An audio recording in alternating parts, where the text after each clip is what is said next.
muito bom dia a todos. Me chamo Diego Conceição Carvalho, sou professor interno de vocês aí de Física, nessas 2 semanas.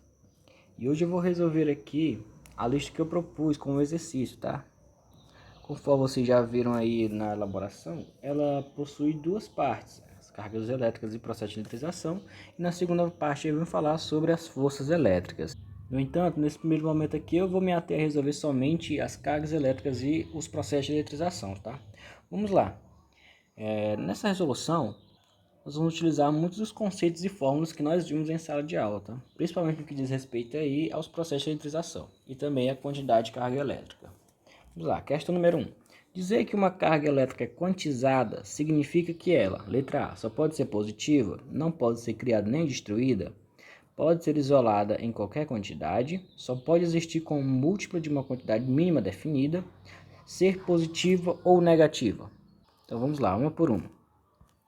Ser quantizada não quer dizer nada sobre ela ser positiva ou negativa exclusivamente, tá? Isso não tem nada a ver. A gente vai ter que utilizar aqui, para responder essa questão, a formulazinha geral para o cálculo da carga elétrica, Q igual a mais ou menos NE, tá?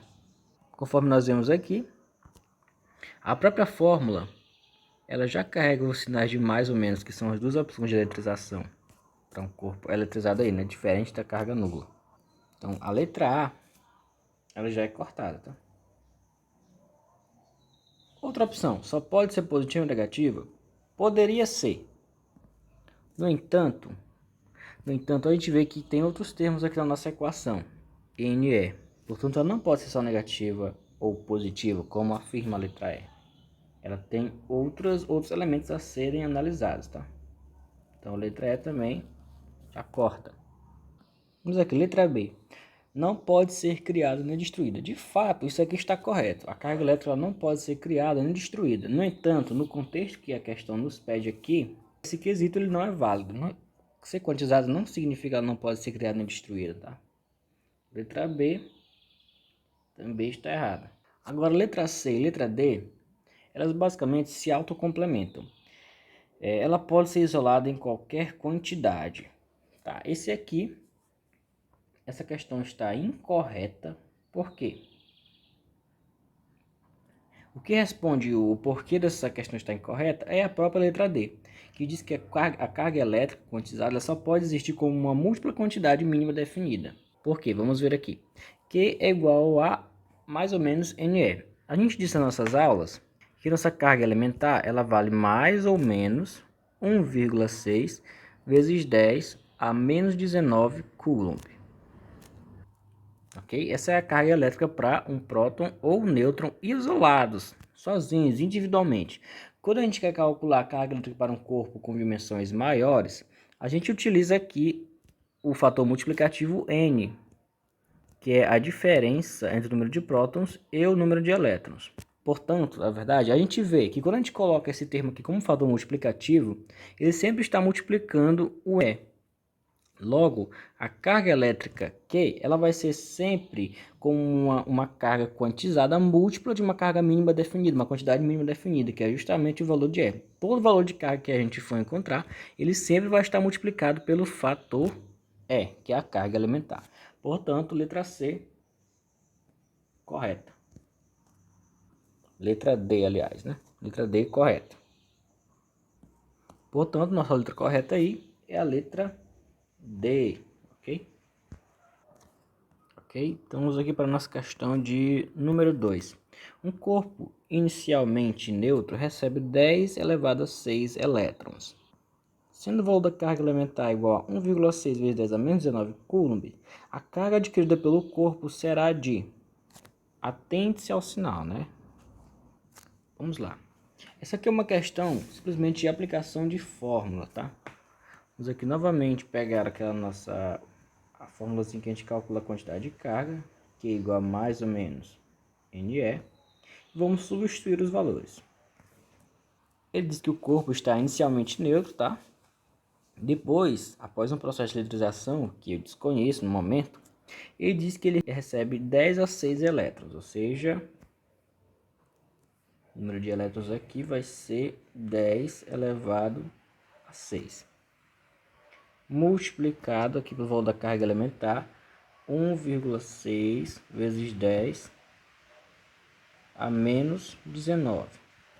Qual o sinal que a gente vai colocar aqui? Como ele recebe elétrons, ele vai ficar com excesso de cargas negativas. Portanto, aqui vai levar um sinalzinho de menos, tá?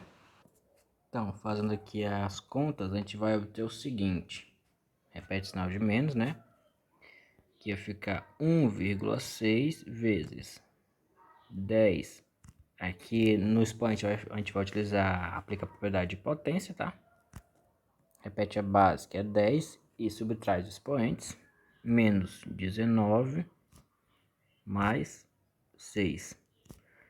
Vai ficar menos 1,6 vezes 10 a menos 13. E a unidade, coulomb. Quando a gente olha aqui para as nossas alternativas, a gente encontra a resposta como sendo a letra E, ok? Vamos então aqui para a nossa terceira questão. Os corpos eletrizados por atrito, contato e indução ficam carregados respectivamente com carga de sinais. Aí nós temos aqui as opções iguais, iguais e iguais, iguais, iguais e contrários, contrários, contrários e iguais, contrários, iguais e iguais, contrários, iguais e contrários. Para isso a gente deve aqui revisar uns conceitos que a gente viu em sala de aula. A gente sabe lá que quando a gente faz os processos de eletrização, sempre eles estão numa situação inicial e no final eles ficam eletrizados de uma certa maneira. E o que ele quer que a gente diga aqui na questão é como que eles ficam após esse processo de eletrização, tá? Vamos aqui relembrar alguns conceitos. Primeiramente, o primeiro que a gente viu foi eletrização por atrito. Então, na eletrização por atrito, nós tínhamos aqui dois corpos com materiais diferentes que estavam inicialmente neutros, tá? A mesma quantidade de prótons e de elétrons, tá? Em ambos os corpos, inicialmente neutros. Em seguida, a gente atritava os corpos um no outro, né?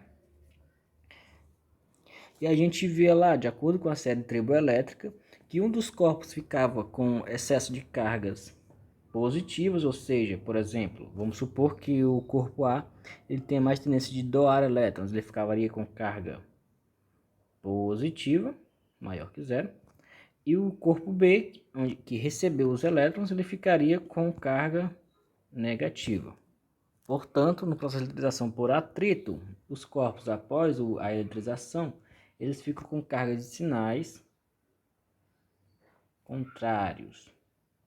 Vamos aqui para o nosso próximo processo, que é o processo de eletrização por contato. Na eletrização por contato, que se dá aí primordialmente, mais facilmente, na verdade, entre materiais condutores, a gente tinha a seguinte situação.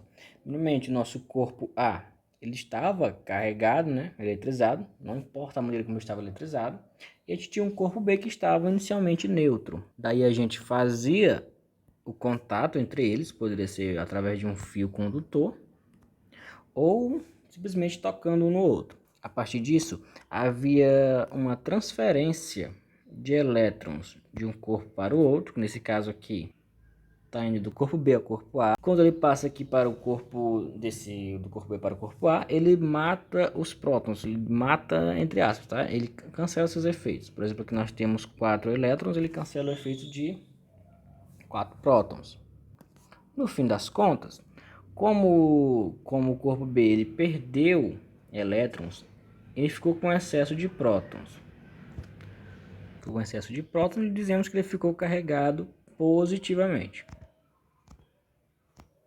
E como o corpo A já estava positivamente carregado, e os elétrons que foram passados por ele cancelaram seus efeitos com alguns prótons, ele também ficou carregado aí positivamente.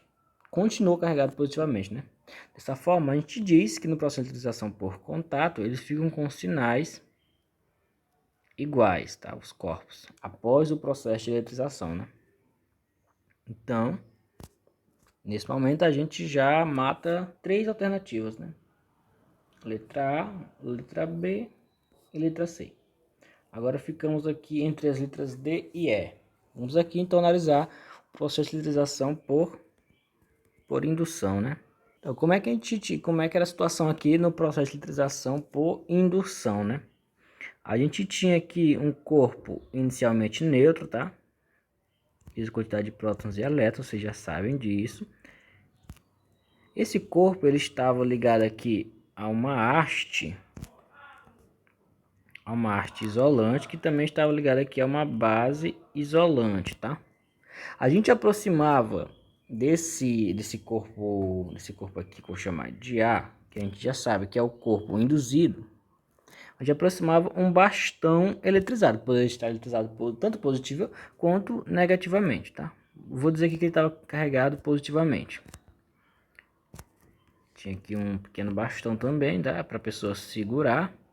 Esse bastão era isolante. Isso aqui é chamado de indutor, né? A gente ligava aqui no corpo, no induzido, um fio terra, né? Fazendo aqui o aterramento. Nesse momento aqui a gente vai dizer que está fechado, tá? A ligação com a terra. O que acontecia? Diz que você aproximava o indutor do induzido, as cargas elétricas, elas iriam se organizar de acordo com como estava carregado o indutor, né? O indutor. Por exemplo, como a gente lá no princípio das cargas elétricas, carga de sinais opostos se atraem. Logo, quando a gente pega a situação aqui, as cargas negativas elas iriam se concentrar aqui do lado mais próximo do indutor, e as cargas positivas iam se eletrizar aqui ia se concentrar no outro lado, tá? Isso porque as cargas positivas elas tenderiam a expulsar os prótons daquele corpo A que estava eletrizado, enquanto os negativos, as cargas negativas, elas estavam sendo atraídas por esse indutor. A gente nota a tentativa do induzido da maior necessidade de se aproximar das cargas positivas. Ele estava tentando a maior proximidade possível com o indutor, né? Dessa forma, quando a gente ligava aqui o nosso fio à terra, né, fechava aqui o circuito, o que acontecia? As cargas elétricas da Terra, né, que tem o raio da Terra muito maior do que o raio desse induzido aqui, né, raio de ar, os elétrons tendiam a subir para o induzido, tá? Isso porque o indutor ele estava, podemos dizer assim, chamando mais elétrons para si.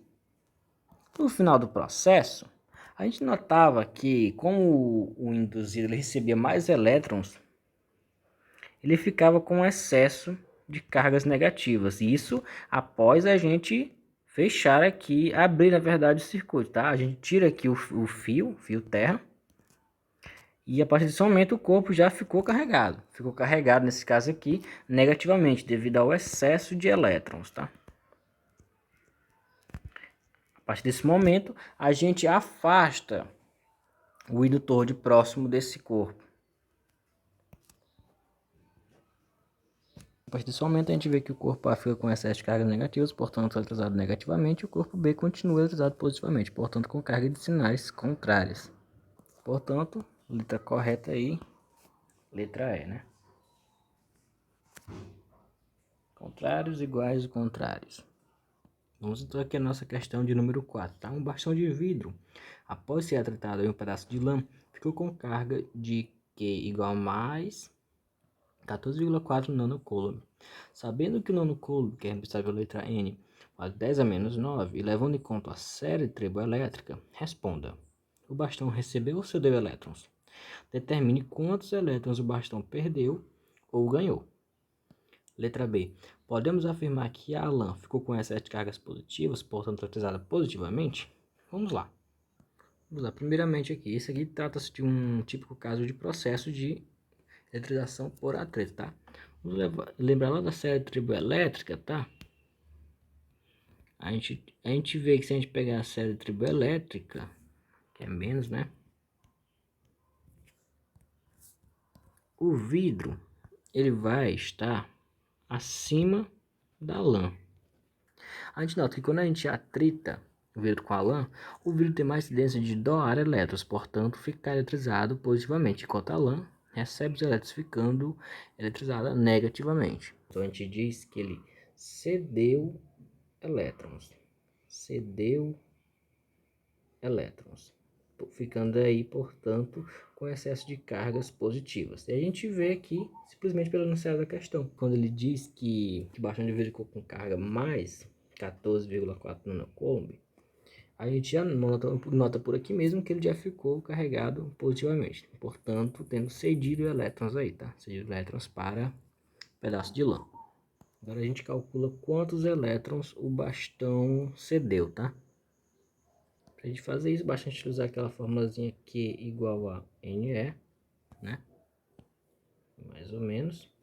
E agora a gente pode substituir valores. Ele diz que a carga é mais 14,4 vezes 10 a menos 9. E aqui a gente passando o E dividindo, né? A gente vai ter 1,6 vezes 10 a menos 19. E aí a gente isola aqui o N. Ok? Só peguei e passei o N, o E para baixo, tá? Isolei o N, que é o que eu quero saber, o número de elétrons. Portanto, quando a gente resolve essas contas aqui, 14,4 dividido por 1,6 dá 9. Agora a gente utiliza aqui a propriedade das potências, da divisão de potências, tá? Repete a base e subtrai os expoentes. Menos 9, quando já tem menos, vai ficar menos 19. Ou seja, isso aqui vai ser... Só essa continha aqui de cima, tá? Vai ser menos 9 mais 19, ou seja, 10. Então, aqui vai ficar 9 vezes 10 a 10 elétrons, tá? Essa foi a quantidade que ele cedeu, ficando aí positivo, carregado positivamente. Então, podemos afirmar que a lã ficou com essas cargas negativas? Não. A lã, né, como é outro corpo atividade, a gente viu que ele sempre fica com carga de sinais contrários, ficou carregada negativamente. Portanto, aqui essa questão é não. Então aqui é a justificativa. A lã ficou carregada negativamente. Vamos lá, para a quinta e última questão. Um corpo A com carga inicial QA. Já vou desenhar aqui a situação, tá? Corpo A com carga QA igual a mais 8 microcoulomb. É colocado em contato com outro corpo B inicialmente neutro, tá? Vamos aqui desenhar o corpo B, QB igual a 0. Em seguida, eles são afastados, tá? Ou seja, a gente retira o fio aqui que faz o contato. São afastados. E ele pergunta qual a carga do corpo A, sabendo que o corpo B, ou QB', ficou com mais 5 microcoulombs. Gente, para isso a gente vai utilizar simplesmente aquela formulazinha, tá, da conservação das cargas elétricas. A gente disse lá na nossa aula que QA mais QB no sistema isolado eletricamente era sempre igual a QA' mais QB'. Aqui no nosso enunciado a gente disse que o corpo B estava com carga inicialmente neutra, portanto esse termo aqui vai a zero. Esse termo aqui é conhecido, esse aqui é o que queremos saber, e esse aqui também é conhecido. Portanto, basta que a gente isole aqui o valor de QA', né? Quando a gente isola QA', a gente vai manter o QA desse lado aqui, lado esquerdo da equação, e vai passar o QB' com um valor trocado, ou seja, QA' vai ser igual a QA menos QB'. Substituindo os valores, simplesmente, a gente vai ter mais 8 microcoulomb menos 5 microcoulomb. Totalizando aí, mais 3 microcoulomb. Ou seja, o corpo A, que é a linha, ficou com 3 microcoulomb, tá? Após o contato. O que faz total sentido, uma vez que se você somar 3 microcoulomb com os 5 microcoulomb daqui, retornamos novamente aos 8 microcoulombs. tá? Nessa questão, a gente supõe os corpos com mesmas dimensões, Já que ele não disse aqui no momento que os corpos eram diferentes, então a gente supõe que eles são iguais, tá, gente? Então aqui a gente finaliza nossa resolução de questões e até a próxima, quando a gente for resolver as questões sobre força elétrica, tá? Até mais!